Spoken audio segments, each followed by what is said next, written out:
संकट, समस्याएं, कठिनाइयां, ये तो हर एक के जीवन में आते हैं। अधिकतर बार ऐसा होता है कि मनुष्य के जीवन में जब कोई संकट आता है तो वो वहीं भयभीत हो जाता है, चिंतित हो जाता है, निराश हो जाता है। किंतु यदि मैं आपको सत्य बताऊं तो हमारे व्यक्तित्व के विकास के लिए, हमें लक्ष्य तक पहुंचाने के लिए ये संकट, ये समस्याएं, ये अत्यंत महत्वपूर्ण है। और इसका उदाहरण मैं नहीं, अपितु प्रकृति स्वयं देगी। अब स्वयं कभी धरती माता को देख लीजिए। धरती माता सूर्य का ताप सहती है, क्यों? ताकि धरती पर जो जल है वो वाष्प बनकर ऊपर जाए, मेघ बने और धरती पर पुनः एक बार वर्षा करे, नया जीवन दान दे। वही बात कीजिए पतझड़ की, तो वृक्ष को देखिए। पतझड़ की इस ऋतु में सारे पत्ते झड़ जाते हैं, तत्पश्चात उस वृक्ष पे होता है नवनिर्माण, नए पत्ते आते हैं, वो वृक्ष पुनः खिल उठता है, लहलहा उठता है। ऐसे ही आपके जीवन में संकट, कठिनाइयां, समस्याएं ये तो आते ही रहेंगे। आपको इससे भयभीत नहीं होना है, पीछे नहीं हटना है, निराश नहीं होना है, अपितु डट कर साहस के साथ उसका सामना करना है। ये करना आप सीख जाएंगे तो आप स्वयं देखेंगे कि यही संकट, यही समस्याएं, यही कठिनाइयां आपको बल प्रदान करें।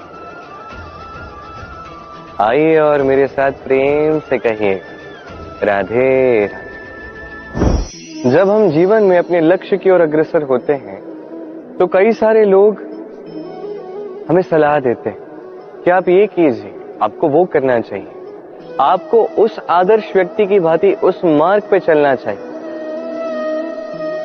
हमें अच्छा लगता है, हम उसका अनुसरण करने लगते हैं, क्योंकि उस मार्ग पे 1 अथवा 10 लोग चल के अपने लक्ष्य को प्राप्त कर चुके हैं।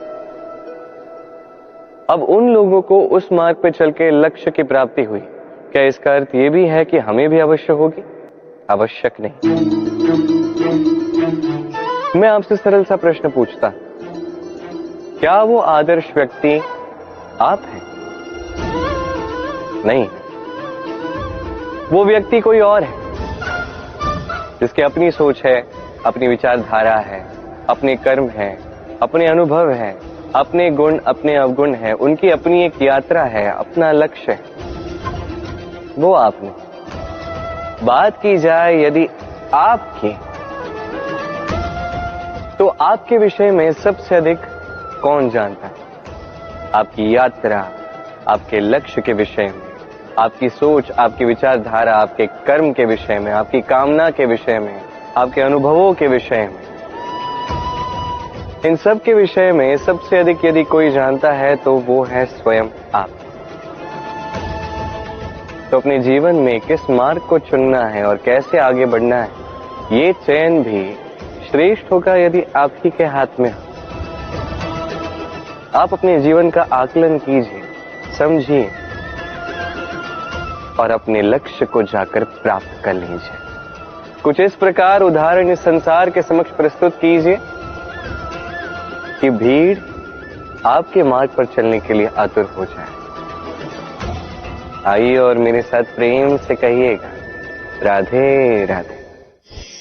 कभी जब भवंडर आता है, आंधी तूफान आता है, तब देखिए ये कितना बड़ा स्वर करता है, कितना बड़ा नाद करता है, विध्वंस मचा देता है। जब बाढ़ आती है तब कितना बड़ा स्वर करती है, कितना बड़ा नाद करती है, किनारों को तोड़ के रख देती है।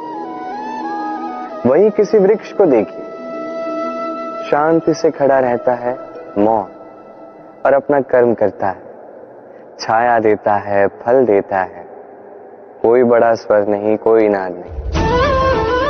नदी की बात की जाए तो नदी जो बहती है, खेतों को सींचती है, वनस्पतियों को प्राण देती है, हमें पीने के लिए जल देती है, इतना महान कार्य करती है, कोई बड़ा स्वर नहीं, कोई बड़ा नाद नहीं। ये सीख है इस संसार में जो भी महान कार्य करते हैं मौन होकर अपना कर्म करते जाते हैं, क्योंकि उन्हें पता है महत्व स्वर का नहीं कर्म का। और जो रुद्र का साथ देते हैं, नाद करते हैं, वो केवल विध्वंस मचाते हैं। आप मौन रहकर कर्म करते करते महान बनना चाहते हैं या रुद्र का साथ देकर केवल विध्वंस मचाना चाहते हैं? निर्णय आपका है। आइए और मेरे साथ प्रेम से कहिएगा, राधे राधे। आप जीवन में क्या बनेंगे, ये आपके परिश्रम, आपके निरंतर प्रयास और आपकी चुनी हुई दिशा पर ही निर्भर नहीं करता। ये निर्भर करता है आपकी संगति पे भी। इस संगति जो अत्यंत महत्वपूर्ण होती है। प्रकृति भी हमें यही सिखाती है एक उदाहरण द्वारा। यदि ये मैं आपको बताऊं तो किसी हवा के झोंके को देखिए। एक हवा का झोंका जब किसी पुष्प को स्पर्श कर जाता है तो वो भी सुगंधित हो जाता है। यही हवा का झोंका जब किसी नाली के ऊपर से बहता है तो वो भी सुरभिहीन हो जाता है। ये संगति ही है जो मनुष्य को कहां से कहां पहुंचा सकती है, आपको पता भी नहीं चलेगा। ये संगति का प्रभाव ही है जहां चने के साथ घुन भी पिस जाता है। ये संगति का प्रभाव ही है जहां एक साधारण सा पत्थर स्वर्ण के साथ मिल जाता है और वो भी रत्न बन जाता है। तो इस संगति का विशेष ध्यान रखिए। अब किससे मिलते हैं, क्या बात करते हैं, क्या सीखते हैं, उनका आपकी ऊर्जा पर क्या प्रभाव पड़ता है, सब देखिए और मेरे साथ प्रेम से कहिएगा, राधे राधे। इस सुई को देखें, कितनी महत्वपूर्ण होती है ये सुई। इसके कितने कार्य होते हैं, कितनी सहायता कर सकते हैं हमारी। इसकी सहायता से आप चाहो तो एक साधारण से कपड़े को पोशाक में बदल दो। आप चाहो तो पुष्पों को साथ लेके एक सुंदर सी माला बना दो या गजरा बना दो।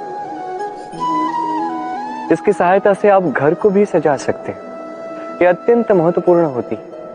किंतु सोचिए यदि इस सुई में ये छेद ही ना हो या इसके साथ ये धागा ही ना हो तो क्या तब भी ये इतनी ही महत्वपूर्ण रहेगी? कदापि नहीं। तब ये केवल किसी को चुभाने के काम है। देखिए, एक अत्यंत महत्वपूर्ण बात है जो आपको स्मरण रखनी हो। कोई भी वस्तु अकेली महत्वहीन होती है। किसी के साथ से उसका सम्मान बढ़ता है, उसका महत्व बढ़ता है। और यही मनुष्यों के लिए भी है।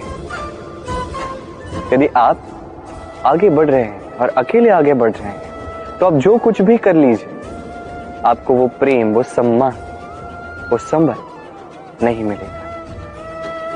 किसी को साथ लेकर चलिए, आपका भी मान बढ़ेगा। किसी को स्थान दीजिए, आपका भी सम्मान बढ़ेगा। ठीक वैसे ही जैसे इस धागे से सुई का सम्मान बढ़ता है, जैसे प्रेम से गुण का मान बढ़ता है।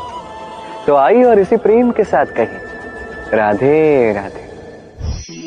हम सोचते हैं परोपकार करना, भलाई करना, किसी की सहायता करना, सेवा करना, दान करना, सुख दुख में किसी का साथ निभाना, ये हमारे जीवन का सबसे बड़ा कर्तव्य है।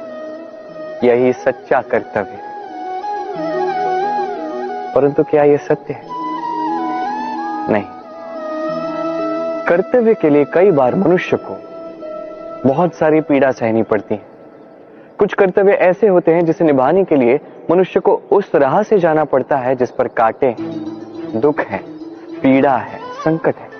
उसे पार करके तब जाके वो अपने कर्तव्यों को पूर्ण कर पाता है।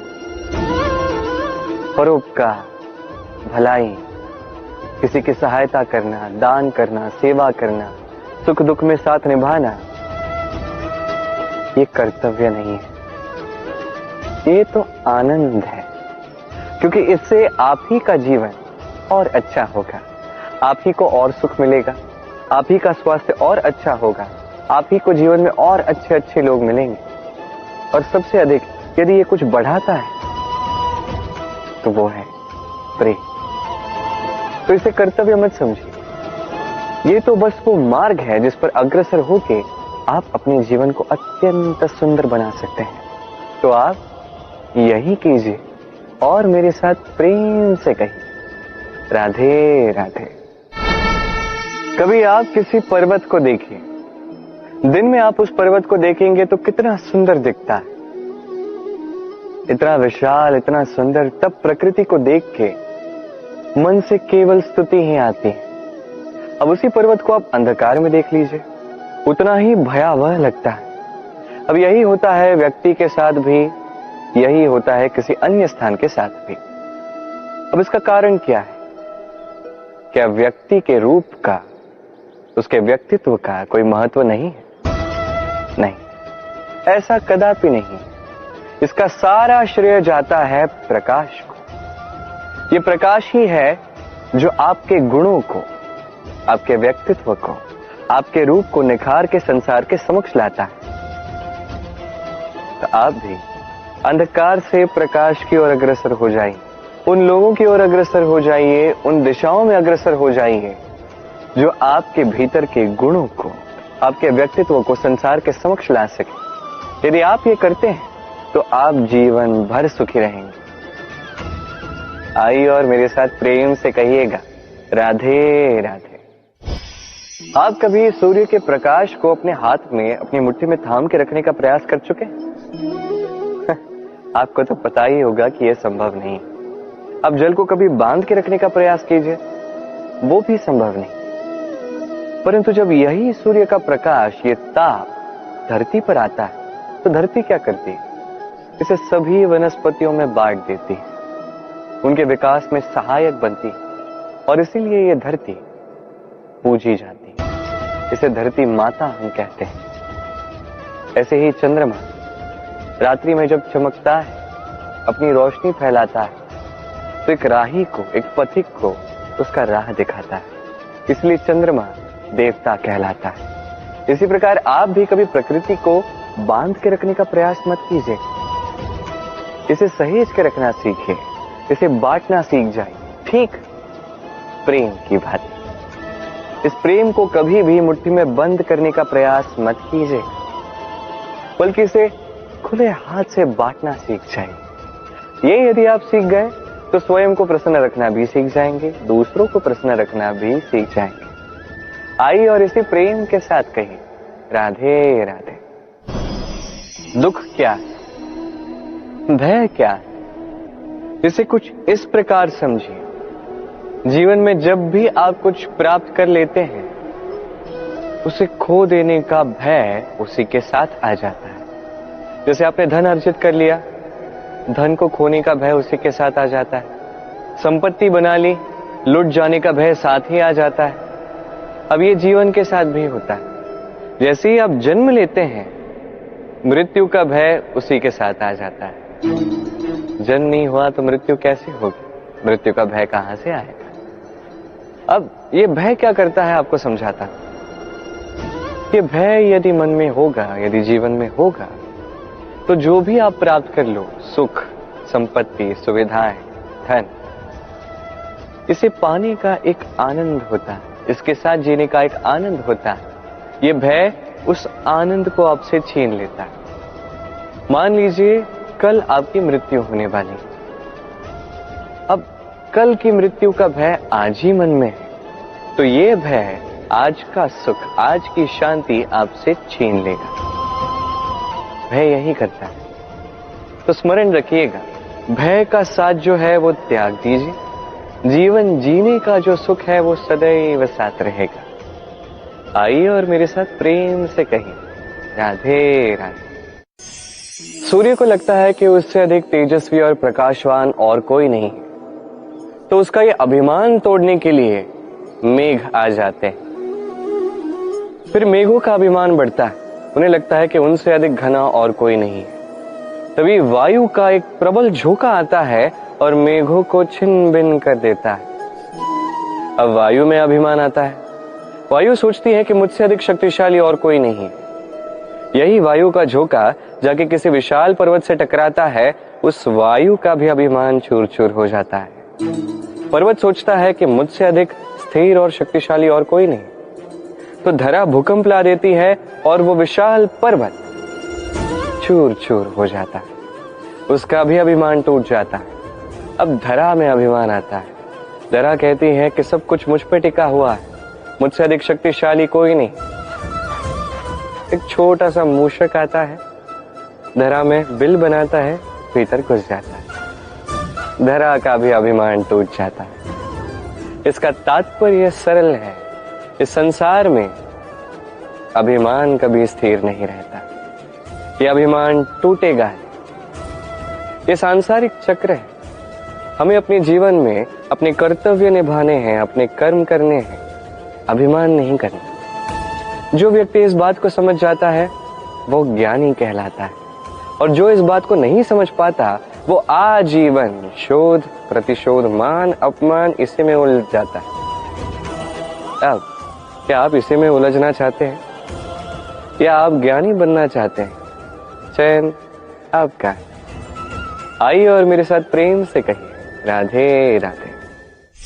जीवन में लक्ष्य को कैसे पाया जाता है? कोई कहेगा मित्र की सहायता से, कोई कहेगा प्रेम से, कोई कहेगा निरंतर प्रयास करने से, परिश्रम करने से, कोई कहेगा ईश्वर के आशीर्वाद से, आदि इत्यादि। मैं आपको समझाता हूं। जैसे त्रिलोक है अर्थात 3 लोक है, जिसे संचालित करते हैं त्रिदेव, 3 देव, उसी प्रकार अपने लक्ष्य तक पहुंचने के लिए 3 भावों की आवश्यकता है। पहला भाव है स्वप्न देखना। आप स्वप्न देखना आरंभ करेंगे ही नहीं तो उसके आगे कुछ कर ही नहीं पाएंगे। तत्पश्चात आपको दृढ़ संकल्प से, चाहे मार्ग जैसा भी हो, उस पर चलना होगा। ये दूसरा भाव है दृढ़ संकल्प। और तीसरा भाव है इस लक्ष्य को पाने की यात्रा को पूर्ण करने के लिए प्रतिबद्ध होना।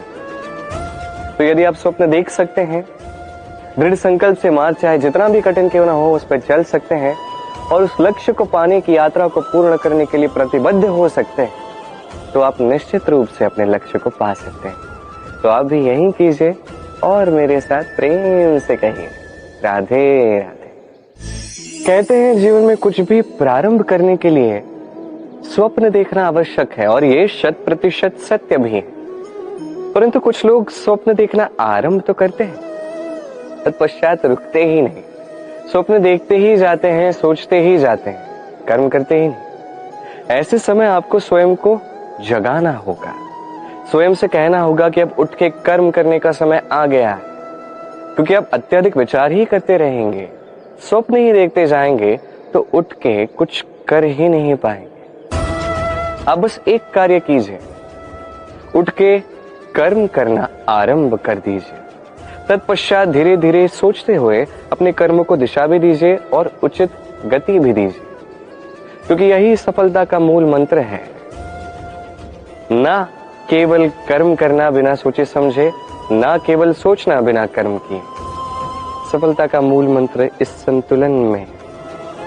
तो यही कीजिए, सफलता को प्राप्त कीजिए और मेरे साथ प्रेम से कहिए राधे राधे। राज्य, शासन, संगठना, संस्थापना, इसे सफल कब कहा जा सकता है?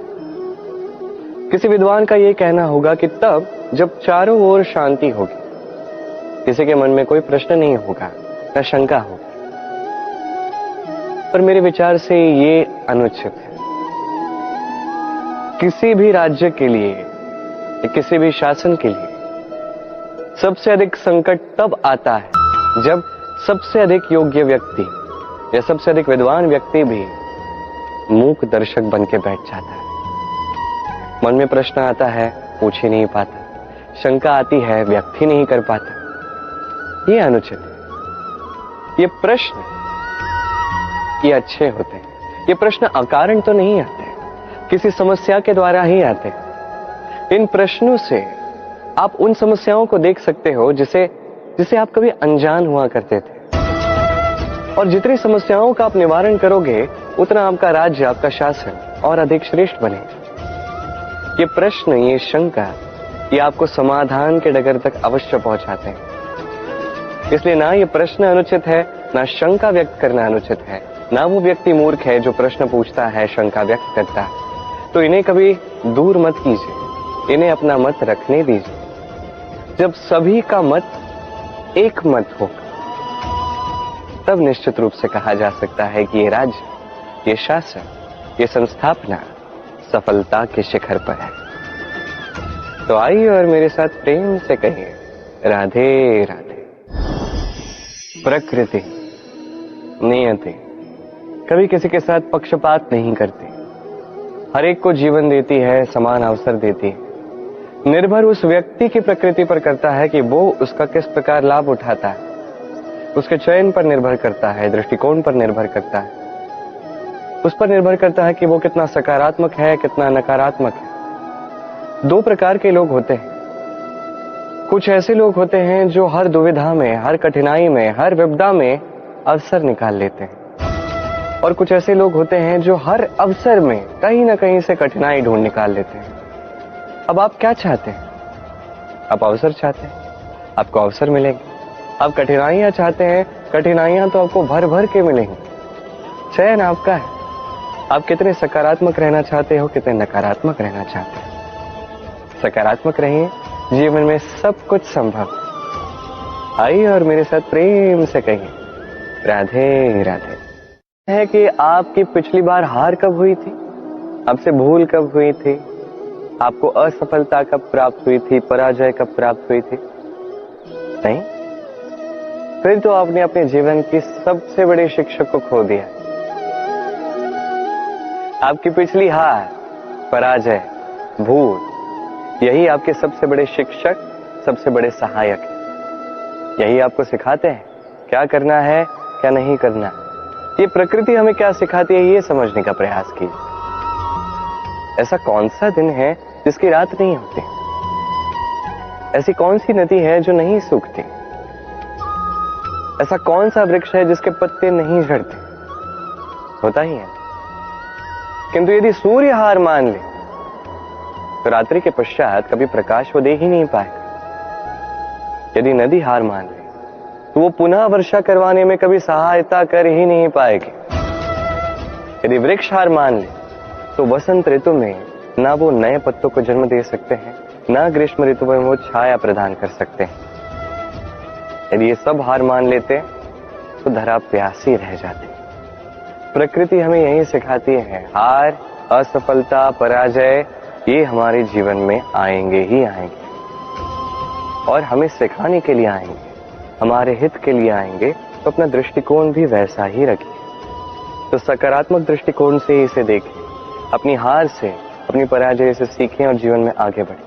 विजय निश्चित रूप से आपकी होगी, और जब होगी तो मन प्रसन्नता से कहे, राधे राधे। जीवन में हम कई लोगों से मिलते हैं, कई लोगों से वार्तालाप होती, कई लोग प्रसन्न प्रतीत होते हैं तो कई लोग चिंतित प्रतीत होते हैं। किंतु यदि आप ये समझने का प्रयास करें कि कौन अधिकतर प्रसन्न रहता है, कौन अधिकतर चिंतित रहता है, तो आप ये पाएंगे कि वृद्ध और युवक अधिकतर समय चिंता में रहते हैं। दूसरी ओर बालक सदा प्रसन्न रहता है, चिंता की एक रेखा तक नहीं। कारण क्या? अब आप कहेंगे सीधी सी बात है, बालक में इतनी समझ ही कहां होती है कि वो जीवन की समस्याओं को समझ पाए, कठिनाइयों को समझ पाए, दायित्व समझ पाए। बात ये है ही नहीं।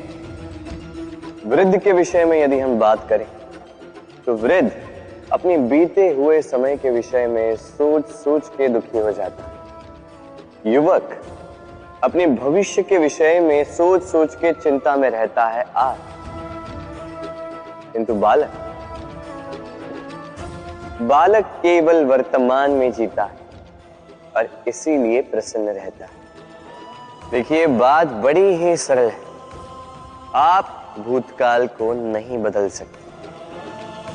अब यदि आपको अपने भविष्य को और उज्जवल बनाना है तो आज कर्म करने होंगे। आज परिश्रम करना होगा। तो भूल जाइए ना भूतकाल और भविष्य की चिंता को, वर्तमान का आनंद लीजिए, क्योंकि यही वर्तमान आपका भविष्य उज्जवल भी बना सकता है। यही वर्तमान आने वाले समय में आपका वो भूतकाल बन सकता है जिस पर आपको गर्व होगा। राधे राधे। मेरे दाऊ मुझसे कई बार कहते हैं, कान्हा तुम तो स्वयं नारायण हो, चुटकी बजाते ही यूं ही सब कुछ ठीक क्यों नहीं कर देते। अब दाऊ को क्या समझाऊं। चलिए आप स्वयं सोच के देखिए। सिंह वन का राजा कहलाता है, परंतु क्या सिंह के केवल इच्छा करने से कोई मृग स्वयं चल के सिंह के पास आएगा? क्या स्वयं सज्ज हो जाएगा उसका आहार बनने के लिए? नहीं, कदापि नहीं। किसी भी कार्य को कार्यान्वित करने के लिए आपको प्रयास करने होंगे, परिश्रम करना होगा, तब जाके वो संपन्न होगा। केवल इच्छा से कुछ नहीं होगा। इच्छा से बनते हैं स्वप्न, और उन्हें साकार करने के लिए भी आपको परिश्रम तो करने होंगे। मान लीजिए आपने इच्छा की खाने की, और किसी दानी ने आके आपके समक्ष भोजन रख भी दिया, तब भी उसे खाने का श्रम आप ही को करना होगा। यदि प्रेम की इच्छा भी करो तो निस्वार्थ निश्चल भाव से प्रेम करो। देखिए, आप स्वप्न में तो उड़ सकते हैं, किंतु आपको जीना तो धरातल पर ही पड़ेगा। और यदि धरातल पर आप आगे बढ़ना चाहते हैं तो धरती को पैरों से पीछे ढकेलना ही पड़ेगा। राधे राधे। कस्तूरी उसे धारण करने वाले मृग की नाभि में होती, किंतु वो मृग उस कस्तूरी की सुगंध को लेकर उसे पाने के लिए यहां वहां भटकता फिरता। वो मृग उस कस्तूरी को पा अवश्य सकता है, यदि वो स्वयं के भीतर झांक के देखे। अब देखिए ना, सुर बांसुरी के भीतर ही होते हैं, बस आवश्यकता है तो उसे खोजने के प्रयास की, अविरत चेष्टा की। ठीक इसी प्रकार होती है हमारी शक्ति जो हमारे भीतर छिपी। सोचिए, जब परमात्मा स्वयं हमारे भीतर है तो हम उन्हें बाहर क्यों ढूंढें? हम स्वयं के भीतर तब झांकते हैं जब दूसरों से सहायता की अपेक्षा ही समाप्त हो जाती। तो जीवन में किसी की सहायता के लिए आस लगाए मत बैठिएगा, स्वयं अपना सहायक बने। रणभूमि में आपको अच्छा सारथी मिल सकता है, किंतु जीवन की इस यात्रा में आप ही को आपका सारथी बनना होगा। राधे राधे। राधा के साथ जब मैंने पुष्पों की होली खेली थी तो आनंद कुछ और ही था। पुष्प यानी फूल उन पर बरसाए जाते हैं जो विजयी होकर लौटते हैं, जिनके कदम शुभ होते हैं, जो पावन होते हैं। अब जो प्रेमी अपनी प्रेमी का हृदय जीत ले,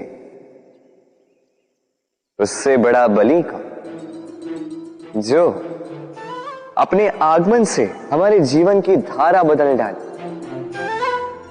उससे अधिक शुभ को अब जो आकर हमारी मन की पीड़ाओं को निकालकर उसमें प्रेम के रंग भर दे, उससे अधिक पावन को तो हर वो व्यक्ति जो आपके लिए प्रिय है, जिनसे आप प्रेम करते हैं, फिर चाहे वो आपकी मां, बाबा, मित्र, भाई बहन, गुरु, उन पर पुष्प वर्षा ना केवल आपको हर्षाए बल्कि उनके मन को भी उल्लासित कर दे, क्योंकि रंग के साथ जब सुगंध मिल जाए तो आनंद 2 गुना नहीं 100 गुना हो जाता है। राधे राधे। इस फल को देख रहे हैं आप? सब जानते हैं कि इस फल से निकला बीज एक नए वृक्ष को जन्म देगा। जो नया वृक्ष इसी प्रकार के फलों को जन्म देगा। परंतु क्या कभी आपने ये सोचा है, फल और बीज का संबंध इतना गहरा है, किंतु वृक्ष की जड़ों और वृक्ष की शाखाओं में इतनी दूरी क्यों है? क्योंकि दूरी आवश्यक है। यदि आप किसी को अपने साथ सदा सदा के लिए रखना चाहते हो तो उनसे दूरी समय समय पर आवश्यक है, क्योंकि ये दूरी ही है जिसके कारण आपको आपके साथी के महत्व के विषय में ज्ञात होता है। ये दूरी ही है जिससे आपको और प्रेरणा मिलती है कि उनसे फिर से मिले। इसलिए स्मरण रखिएगा, दूरियां कदापि बुरी नहीं होती। फल से बीज की ये दूरी ही नए फलों के निर्माण का कारण बनती है। प्रेम की असली परख होती है इन दूरियों से, तो दूरियों से भी प्रेम करें और प्रेम से कहें राधे। आकाश की वर्षा से गिरी बूंदें बड़ी ही शीतल, मीठी और पवित्र होती, किंतु सबका भाग्य भिन्न भिन्न होता है। अब देखिए, यदि कोई बूंद केले के पत्ते पे गिर जाए तो ओस बनकर ठहर जाती, प्रकृति की सुंदरता बढ़ाती, जीवों की प्यास बुझाती। यदि कोई बूंद सीप में गिर जाए तो मोती बन जाती, और यदि कोई बूंद सर्प के मुख में गिरे तो विष बन जाती। अब सबकी उत्पत्ति एक है, किंतु गुण भिन्न भिन्न है। क्यों? कारण क्या है इसका? कारण है संगति। संगति का प्रभाव बड़ा ही भीषण होता है। चाहे तो आपको आकाश में बिठा दे, चाहे तो आपको पाताल में धसा दे। अब वर्षा की बूंदें तो ये चयन नहीं कर पाती कि इनकी संगति क्या होगी, उनका भाग्य क्या होगा, किंतु हम तो मनुष्य, हम तो अपनी संगति चुन सकते। तो सोच विचार करके संगति चुनिएगा। ये चयन आपका होगा और इसका परिणाम भी आप ही को भुगतना होगा। राधे राधे। सर, ये शब्द सुनते ही मन में एक आकार प्रकट हो जाता, एक विष से भरे फुंकारते हुए भयानक से जीव का। यदि ये सर्प किसी के घर पे मिल जाए तो कोलाहल मच जाता, लोग सुरक्षा का प्रबंध करते हैं, भीड़ इकट्ठा हो जाती है उस सर्प के प्राण लेने के लिए। किंतु यदि वही सर्प किसी मंदिर में पाया जाए तो क्या होता? लोग उस सर्प के समक्ष अपना शीश झुकाते हैं, प्रार्थना करते हैं, हाथ जोड़ते हैं, दूध पिलाते हैं, स्वयं शिव जी का आशीर्वाद मांगते हैं। अब इस विषय में आपके क्या विचार हैं? सोचिए, मनुष्य भी वही था, सर्प भी वही था, फिर परिस्थितियों में इतना अंतर क्यों? कहीं कोई सर्प के प्राण ले रहा है तो कहीं उसी सर्प की पूजा कर रहा है। अंतर का कारण है संगति और स्थान। जब वो सर्प शिवजी की संगति में था, मंदिर के पवित्र वातावरण में था, तब वो हमारे लिए देवतुल्य हो गया, अन्यथा तो वो हमारे लिए शत्रु ही था, है ना? तो अपने जीवन में संगति और स्थान का चयन सोच समझकर कीजिएगा, क्योंकि ये संसार आपके व्यक्तित्व का ज्ञान आपके संगति से ही करता है। और हां, यहां बात धनी या निर्धन की नहीं है, यहां बात है संस्कारी और सदाचारी के साथ की। सदाचारी का साथ सदैव सम्मान का कारण बनता है। राधे राधे। संसार में ज्ञानी कौन है? वो जो वेदों का अर्थ समझता है, या वो जिसने जन्म और मृत्यु का रहस्य ज्ञात कर लिया, या वो जो 64 कलाओं में निपुण? नहीं, संसार में ज्ञानी वो जो केवल एक अंतर समझता है, अंतर मान लेने का और ठान लेने का। शब्द बड़े ही सरल हैं, किंतु यदि ध्यान से सोचोगे तो इसका अर्थ बड़ा ही महत्वपूर्ण है। आइए समझाता। यदि मान लो तो हार है, किंतु यदि ठान लो तो जीत। यदि मान लो तो कोई अपना है, किंतु यदि ठान लो तो वो शत्रु। मान लो तो भगवान है, यदि ठान लो तो वो केवल एक पत्थर। बस इस अंतर को समझ लीजिए, संसार की हर वस्तु आपके समक्ष होगी। राधे राधे। दृष्टि प्रकृति द्वारा दी गई मनुष्य को सबसे बड़ी भेंट, वो दृष्टि जिसके कारण मनुष्य इस संसार को देख पाता है, अपने मार्ग को देख पाता है। किंतु संसार में दृष्टि पाकर भी सभी महान नहीं बन जाते, प्रसन्न नहीं हो पाते। प्रसन्न केवल वो होते हैं जिनका दृष्टिकोण शुभ होता है।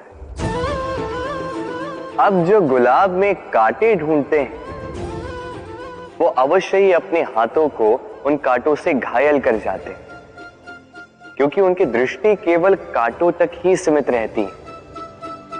किंतु सुगंधी बनाने वाले पंखुड़ियों को तो ढूंढ ही लेते हैं।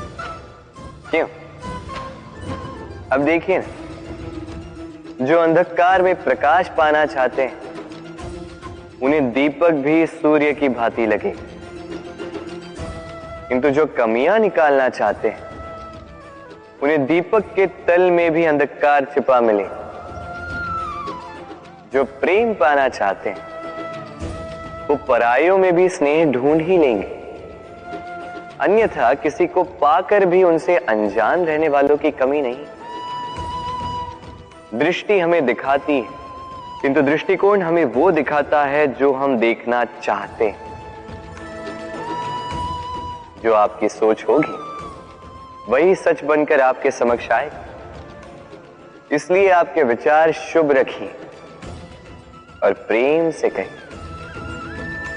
राधे राधे। मेरे सामने है गैया का दिया गया दूध, जो 2 दिन तक टिकता है।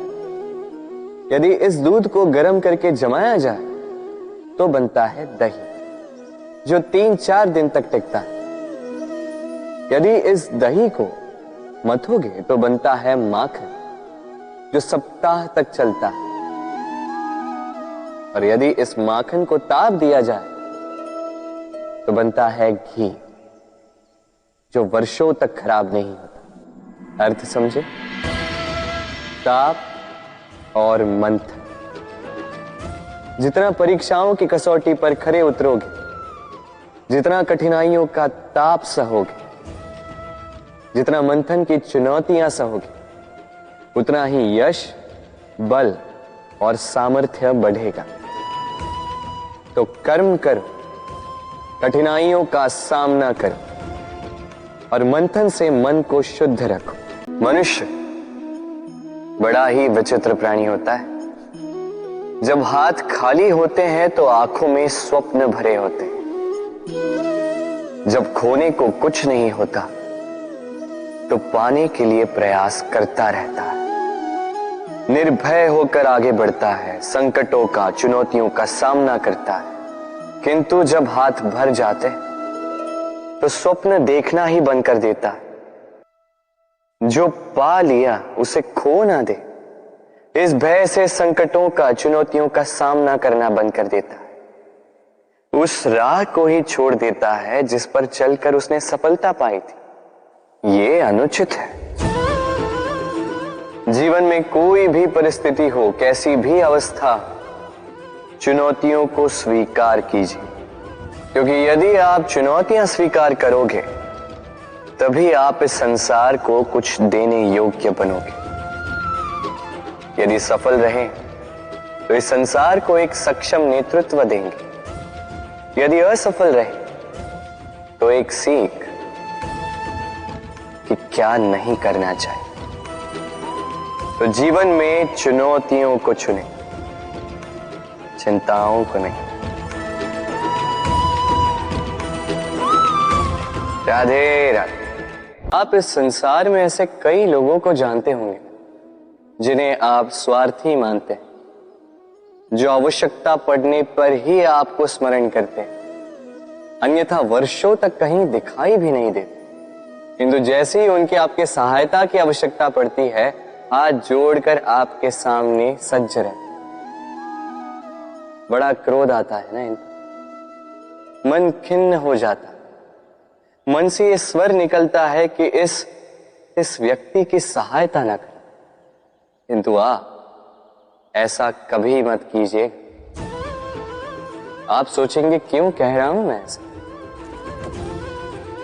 स्मरण रखिएगा, दीपक का स्मरण व्यक्ति केवल तभी करता है जब अंधकार गहरा हो जाता है।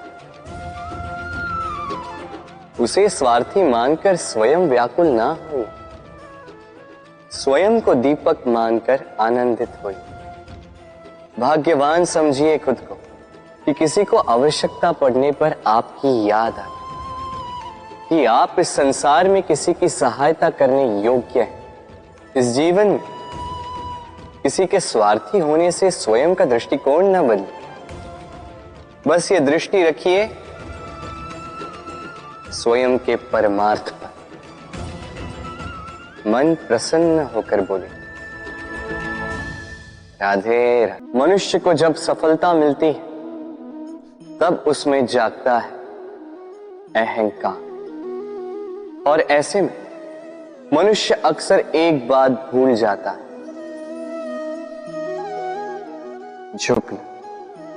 सोचता है कि मैं किसी के समक्ष क्यों झुकूं, और ऐसा इसलिए होता है क्योंकि मनुष्य एक महत्वपूर्ण बात भूल जाता है कि इस संसार में, इस जीवन में उसने जो भी प्राप्त किया है झुककर प्राप्त किया। बालपन में चलना सीखा तो इस धरा पर झुककर, गिरकर। बड़ों का आशीष लिया तो झुककर। किसान को फसल काटने के लिए झुकना पड़ता, कुएं से पानी निकालने के लिए पात्र को झुकना पड़ता है। भगवान से आशीर्वाद प्राप्त करने के लिए उनके समक्ष झुकना पड़ता है। आंधियों में वृक्ष सुरक्षित कैसे रहते? झुककर। सम्मान कैसे पाया जाता है? झुककर। किसी के समक्ष झुकने का अर्थ स्वयं का आत्मसम्मान खो देना नहीं होता, उसका अर्थ होता है विनम्रता। हम मनुष्य हैं और इस आकाश की ऊंचाइयों तक पहुंचने के लिए हमें किसी पक्षी की भांति पंखों की आवश्यकता नहीं। बस जितना झुकेंगे उतना ही ऊपर उठेंगे। परीक्षा एक ऐसी व्यवस्था जिससे मुझे, आपको, सबको कहीं ना कहीं दो चार होना ही पड़ता है। स्मरण कीजिए अपना बालपन। आप परीक्षा देने बैठे हैं। अब कुछ बालक ऐसे होते हैं जो वर्ष भर परिश्रम करते हैं, पढ़ते हैं, मन से परीक्षा देते हैं, कुछ बालक ऐसे होते हैं जो अपने आसपास बैठे बालकों की नकल करते हैं और परीक्षा में उत्तीर्ण भी हो जाते हैं। बुरा लगता है ये सोचकर कि कोई बिना किसी परिश्रम के परीक्षा में उत्तीर्ण कैसे हो सकता है। किंतु स्मरण रखिएगा, जो नकल करते हैं वो परीक्षा में उत्तीर्ण हो सकते हैं, सफल नहीं, क्योंकि वो नकल करते हैं बिना प्रश्न को समझे, बिना उत्तर का तरीका निकाले। यही हमारे साथ भी होता है। हम हमारे जीवन में दूसरों को देखते हैं, उनकी नकल करते हैं, उनकी भांति बनने का प्रयास करते हैं, किंतु ना हमारे जीवन में सफलता आती है, ना आनंद आता है। क्यों? क्योंकि हम एक विशेष बात भूल जाते हैं कि प्रत्येक मनुष्य का व्यक्तित्व भिन्न होता है। आप दूसरों की नकल करके अपना जीवन व्यतीत कर सकते हैं, किंतु यदि अपने जीवन में सफलता लानी, यदि अपने जीवन में आनंद लाना है, तो स्मरण रखिए, स्वयं के प्रश्नों का उत्तर जीवन में स्वयं को ही खोजना होगा। कभी वर्षा के कारण बने कीचड़ से होकर आप अपने घर गए? पादुका पहनने के कारण आप उस कीचड़ से तो बच जाते, किंतु उन पादुकाओं द्वारा उड़ने वाली कीचड़ की बूंदें आपके वस्त्रों को मैला कर ही देती। किंतु फिर भी उन बूंदों से आपके वस्त्र मैले हो जाएंगे, इस कारण से आप पादुका पहनना तो नहीं छोड़ते। इसी प्रकार जीवन में कुछ ऐसे लोग भी आते हैं पादुका की भांति, जो आपको कीचड़ से तो बचा लेते हैं, किंतु वस्त्र रूपी आपके मन पर शंका के दाग लगा ही जाते हैं। इन लोगों के कारण से मन को खिन्न करने की आवश्यकता नहीं। आवश्यक है ये सोचना कि आपको आपके पांव कीचड़ से बचाने या आपके वस्त्र। जीवन में गंभीर होना अच्छी बात है, किंतु हर बात को यदि गंभीरता से लेने लगोगे तो जीवन का आनंद समाप्त हो जाएगा। ये संसार अनित्य है, यहां पे ऐसा कुछ भी नहीं जो सदा के लिए जीवित रहेगा। तो जब तक ये जीवन है, संतोष और आनंद से जिए। स्वयं पर छिटकने वाले कीचड़ पर ध्यान ना दें, बस आनंद बांटते रहें। मन प्रसन्न होकर बोले, राधे। जीवन क्या है ये जीवन? हम जन्म लेते हैं, बड़े होते हैं, हमारे माँ बाप हमें पालते हैं, फिर उनके धन से हमारा बालपन बीतता, फिर हम बड़े होते हैं, हम विवाह कर लेते हैं, हमारी संतानें होती हैं, हम उनको पालते हैं, फिर हम वृद्ध हो जाते हैं और एक दिन इस संसार से चले जाते हैं।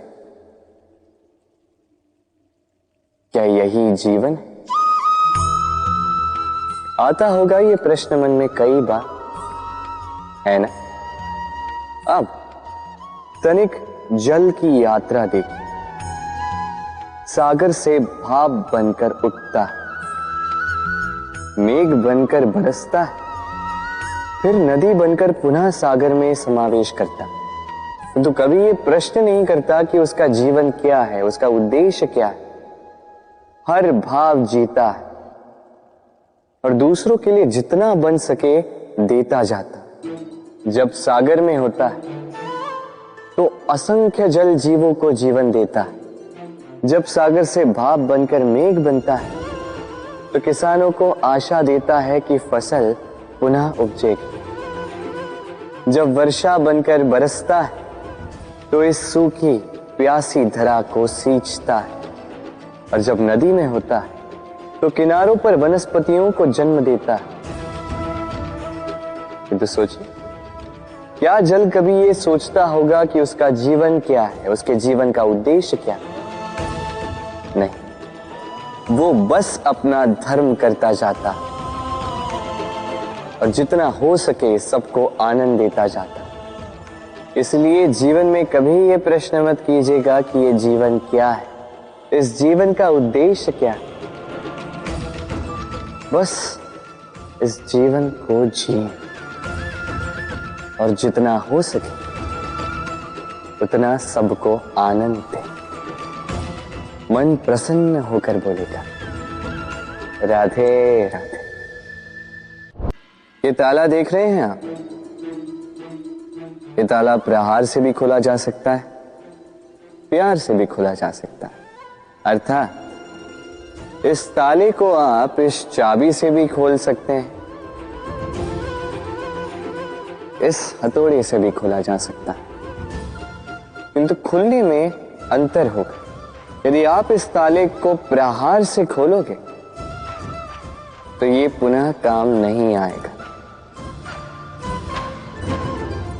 किंतु यदि आप इसे चाबी से खोलोगे तो ये सदा काम आएगा। हमारे जीवन में संबंध भी कुछ इसी प्रकार होते हैं। हमारे जीवन के आनंद रूपी धन की रक्षा करते हैं, किंतु प्रेम से। यदि क्रोध से किया जाए तो फिर वो किसी काम के नहीं रहते। इसलिए उन्हें सदा प्रेम की चाबी से खोलिएगा, क्योंकि हर बार नया ताला ला सकते हैं आप, नए संबंध नहीं ला पाए।